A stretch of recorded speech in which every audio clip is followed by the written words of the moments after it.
ವೀಕ್ಷಕರೇ, ಇವತ್ತಿನ ಈ ಒಂದು ವಿಡಿಯೋದಲ್ಲಿ ನಾವು 2024ನೇ ವರ್ಷದ ಯೂನಿಯನ್ ಬಜೆಟ್ನಲ್ಲಿ ಬರಬಹುದಾದಂತಹ ಬದಲಾವಣೆ ಮತ್ತು ನಿರೀಕ್ಷೆಗಳ ಬಗ್ಗೆ ತಿಳಿಯೋಣ.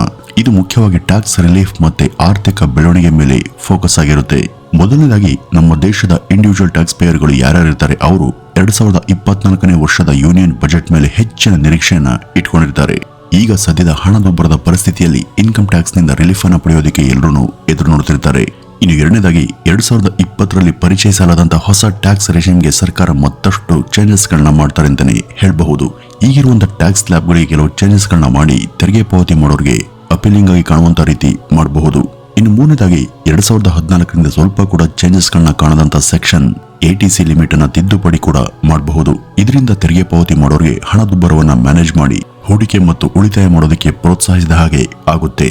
ಇನ್ನು ಇವನ್ನೆಲ್ಲ ಬಿಟ್ಟು ಇನ್ನು ಬೇರೆ ತರಹದ ಬೆನಿಫಿಟ್ ಗಳಾದಂತಹ ಅಂದ್ರೆ ಉದಾಹರಣೆಗೆ ನೀವೇನಾದ್ರೂ ಟರ್ಮ್ ಇನ್ಶೂರೆನ್ಸ್ ತೆಗೆದುಕೊಂಡಿದ್ರೆ 1.5 ಲಕ್ಷ ಮೌಲ್ಯದ ಟ್ಯಾಕ್ಸ್ ಬೆನಿಫಿಟ್ ಗಳನ್ನು ಕೂಡ ಪಡೆಯಬಹುದಾಗಿದೆ. ನಾವು ಮುಂಬರುವಂತ ಬಜೆಟ್ ಹೈಲೈಟ್ಸ್ ಗಳನ್ನ ನೋಡೋದಾದ್ರೆ ಸರ್ಕಾರ ಪ್ರತಿಯೊಬ್ಬರಿಗೂ ಕೂಡ ಲೈಫ್ ಇನ್ಶೂರೆನ್ಸ್ ಲಾಭವನ್ನ ಪಡೆದುಕೊಳ್ಳೋ ಹಾಗೆ ಮಾಡಬೇಕು ಅಂತ ಅದರ ಕಡೆ ಹೆಚ್ಚಿನ ಗಮನವನ್ನ ಕೊಡ್ತಾ ಇದೆ. ಇದು ಟರ್ಮ್ ಇನ್ಶೂರೆನ್ಸ್ಗೆ ಇರುವಂತಹ ಪ್ರಾಮುಖ್ಯತೆ ದಿನೇ ದಿನೇ ಹೆಚ್ಚಾಗ್ತಿದೆ ಅಂತ ತೋರಿಸ್ಕೊಡುವಂತ ಒಂದು ಖಚಿತವಾದಂತ ಸಿಗ್ನಲ್ ಆಗಿದೆ. ಒಂದ್ಸಾರಿ ಇದ್ರ ಬಗ್ಗೆ ಯೋಚಿಸಿ ನೋಡಿ. ಇವತ್ತು ನೀವು ಟರ್ಮ್ ಇನ್ಶೂರೆನ್ಸ್ ಪ್ಲಾನ್ ಅನ್ನ ಖರೀದಿ ಮಾಡಿದ್ರೆ ನೀವು ನಿಮ್ಮ ನಾಳಿನ ಭವಿಷ್ಯವನ್ನ ಆರ್ಥಿಕವಾಗಿ ಸದೃಢ ಮಾಡಿಕೊಳ್ಳಬಹುದು.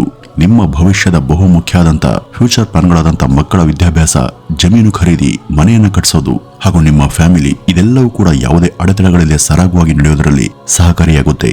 ಆದ್ರೂ ಕೂಡ ನಿಮ್ಮ ಫ್ಯಾಮಿಲಿಯಲ್ಲಿ ನಿಮ್ಗೆ ಇರುವಂತ ಸ್ಥಾನವನ್ನ ಬೇರೆ ಯಾವ ಪ್ಲಾನ್ ಕೂಡ ತುಂಬೋದಿಲ್ಲ.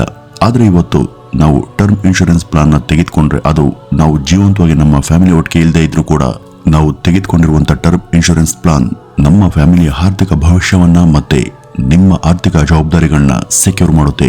ಡಿಸ್ಕ್ರಿಪ್ಷನ್ ಬಾಕ್ಸ್ ಅಲ್ಲಿ ಇರುವಂತಹ ಲಿಂಕ್ ನ ಕ್ಲಿಕ್ ಮಾಡಿಕೊಂಡು ನೀವು 51ಕ್ಕೂ ಹೆಚ್ಚಿನ ಇನ್ಶೂರೆನ್ಸ್ ಕಂಪನಿಗಳ ಪೈಕಿ ನಿಮಗೆ ಯಾವುದು ಬೆಸ್ಟ್ ಪ್ಲಾನ್ ನೀಡುತ್ತೆ ಅಂತ ಚೆಕ್ ಮಾಡಿ ನಿಮಗೆ ಬೇಕಾದನ್ನ ನೀವು ಆರಿಸ್ಕೊಳ್ಬಹುದು.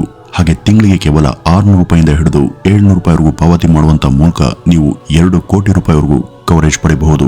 ಇದ್ರ ಬಗ್ಗೆ ನಿಮಗೆ ಇನ್ನೂ ಹೆಚ್ಚಿನ ಮಾಹಿತಿ ಬೇಕಿದ್ದಲ್ಲಿ ನಿಮಗೆ ಒಬ್ಬ ಪ್ರತ್ಯೇಕವಾದಂತಹ ರಿಲೇಶನ್ಶಿಪ್ ಮ್ಯಾನೇಜರ್ ಅನ್ನು ಕೂಡ ಕೊಡಲಾಗುತ್ತೆ. ಇವರು ನಿಮಗೆ ಯಾವ ಟರ್ಮ್ ಇನ್ಶೂರೆನ್ಸ್ ತೆಗೆದುಕೊಂಡ್ರೆ ನಿಮಗೆ ಬೆಸ್ಟ್ ಅನ್ನೋದನ್ನ ಸಜೆಸ್ಟ್ ಮಾಡ್ತಾರೆ. ಅಷ್ಟೇ ಅಲ್ಲ, ಹೆಲ್ತ್ ಇನ್ಶೂರೆನ್ಸ್ ನ ವಿಚಾರಕ್ಕೆ ಬಂದ್ರೆ ನಾವು ಎಲ್ಲವನ್ನ ಕಣ್ಣು ಮುಚ್ಕೊಂಡು ನಂಬೋದಕ್ಕೆ ಹೋಗಬಾರ್ದು. ಹೆಲ್ತ್ ಇನ್ಶೂರೆನ್ಸ್ಗೂ ಕೂಡ ಯಾವುದೇ ರೀತಿಯ ತೊಂದರೆಗಳಿಲ್ಲದೆ ಮೆಡಿಕಲ್ ಕ್ಲೈಮ್ ಪ್ರಾಸೆಸ್ ನ ಎಮರ್ಜೆನ್ಸಿ ಸಂದರ್ಭದಲ್ಲಿ ಇದು ಒದಗಿಸುತ್ತೆ.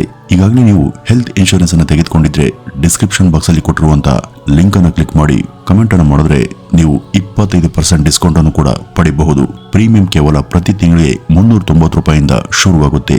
ಇದರಲ್ಲಿ ನಿಮಗೆ 1 ಕೋಟಿ ರೂಪಾಯಿಗಳ ಇನ್ಶೂರೆನ್ಸ್ ಕವರೇಜ್ ಕೂಡ ಸಿಗುತ್ತೆ. ಹಾಗೆ ಸೆಕ್ಷನ್ 80D ಅಡಿಯಲ್ಲಿ 75,000 ರೂಪಾಯಿಗಳ ಟ್ಯಾಕ್ಸ್ ಬೆನಿಫಿಟ್ ನ ಲಾಭವನ್ನು ಕೂಡ ನೀವು ಪಡೆಯಬಹುದು. ಕೇವಲ ತೆರಿಗೆ ಉಳಿತಾಯವನ್ನ ಮಾಡಬೇಕು ಅಂತ ಟರ್ಮ್ ಇನ್ಶೂರೆನ್ಸ್ ಮತ್ತೆ ಹೆಲ್ತ್ ಇನ್ಶೂರೆನ್ಸ್ ಅನ್ನ ತೆಗೆದುಕೊಳ್ಬೇಡಿ. ಯಾಕೆಂದ್ರೆ ಇದು ನಿಮ್ಮ ಮತ್ತೆ ನಿಮ್ಮ ಫ್ಯಾಮಿಲಿಯ ಕಷ್ಟದ ಸಮಯದಲ್ಲಿ ಫೈನಾನ್ಷಿಯಲ್ ಸೇಫ್ಟಿಯನ್ನು ಕೂಡ ಕೊಡುತ್ತೆ.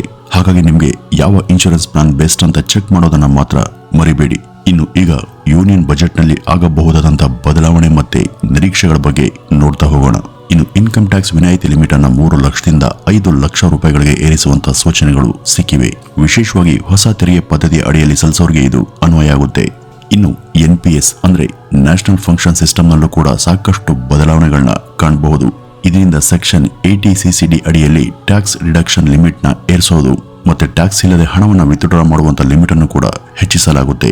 ಇನ್ನು 30% ಇರುವಂತಹ ಟ್ಯಾಕ್ಸ್ ರೇಟ್ ಅನ್ನು ಕೂಡ 25% ಗಳವರೆಗೂ ಇಳಿಸುವಂತ ಚಾನ್ಸ್ ಕೂಡ ಇದೆ. ಇನ್ನು ಸೆಕ್ಷನ್ 80C ಅಡಿಯಲ್ಲಿ ಇದ್ದಂತ ಟ್ಯಾಕ್ಸ್ ಡಿಡಕ್ಷನ್ ಲಿಮಿಟ್ ನ 1.5 ಲಕ್ಷದಿಂದ 2 ಲಕ್ಷಕ್ಕೆ ಇರಿಸಲಾಗುತ್ತೆ. ಇದರಿಂದ ಜನಸಾಮಾನ್ಯರು ಹೆಚ್ಚಿನ ಉಳಿತಾಯ ಜೊತೆಗೆ ಹೆಚ್ಚಿನ ಹೂಡಿಕೆಯನ್ನು ಕೂಡ ಮಾಡಬಹುದು. 50,000 ರೂಪಾಯಿಗೆ ಆಗ್ತಿದ್ದಂತ ಸ್ಟ್ಯಾಂಡರ್ಡ್ ಟ್ಯಾಕ್ಸ್ ಡಿಡಕ್ಷನ್ ಇನ್ ಮುಂದೆ 1 ಲಕ್ಷಕ್ಕೆ ಅಥವಾ 1,25,000 ರೂಪಾಯಿಗೆ ಏರಬಹುದು. ಇದು ಸ್ಯಾಲರಿ ಟ್ಯಾಕ್ಸ್ ಪೇಯರ್ಗಳಿಗೆ ಒಂದು ರಿಲೀಫ್ ಅಂತಾನೆ ಹೇಳಬಹುದು. ಹೆಲ್ತ್ ಕೇರ್ಗೆ ಸಂಬಂಧಪಟ್ಟಂತ ಟ್ಯಾಕ್ಸ್ ಡಿಡಕ್ಷನ್ ಗಳನ್ನ ಅಂದ್ರೆ ಸೆಕ್ಷನ್ 80D ಲಿಮಿಟ್ ಅನ್ನ ಏರಿಸಬಹುದು ಮತ್ತೆ ಮೆಡಿಕಲ್ ಇನ್ಶೂರೆನ್ಸ್ ಪ್ರೀಮಿಯಂಗಳ ಮೇಲೆ GST ದರಗಳನ್ನು ಕೂಡ ಇಳಿಸಬಹುದು. ವೀಕ್ಷಕರು, ಇದಿಷ್ಟು 2024ರ ಯೂನಿಯನ್ ಬಜೆಟ್ ನಲ್ಲಿ ನಾವು ನಿರೀಕ್ಷಿಸಬಹುದಾದಂತಹ ಬದಲಾವಣೆಗಳು. GST, ಟ್ಯಾಕ್ಸ್ ಸ್ಲ್ಯಾಬ್ ಮತ್ತೆ ಟ್ಯಾಕ್ಸ್ ಡಿಡಕ್ಷನ್ಗಳಲ್ಲಿ ಸಾಕಷ್ಟು ಬದಲಾವಣೆಗಳು ಆಗಲಿವೆ. ನೀವು ಕೂಡ ತೆರಿಗೆಯನ್ನು ಉಳಿಸಿ ಒಳ್ಳೆಯ ಟ್ಯಾಕ್ಸ್ ಬೆನಿಫಿಟ್ ಅನ್ನು ಪಡಿಬೇಕು ಅಂದ್ರೆ ಡಿಸ್ಕ್ರಿಪ್ಷನ್ ಬಾಕ್ಸ್ ಅಲ್ಲಿ ಕೊಟ್ಟಿರುವಂತ ಲಿಂಕ್ ಅನ್ನು ಕ್ಲಿಕ್ ಮಾಡಿ ಟರ್ಮ್ ಇನ್ಶೂರೆನ್ಸ್ಗೆ ಅಪ್ಲೈ ಮಾಡಬಹುದು ಅಂತ ಹೇಳ್ತಾ ಈ ಒಂದು ವಿಡಿಯೋವನ್ನ ಇಲ್ಲಿಗೆ ಮುಗಿಸೋಣ. ನಮಸ್ಕಾರ.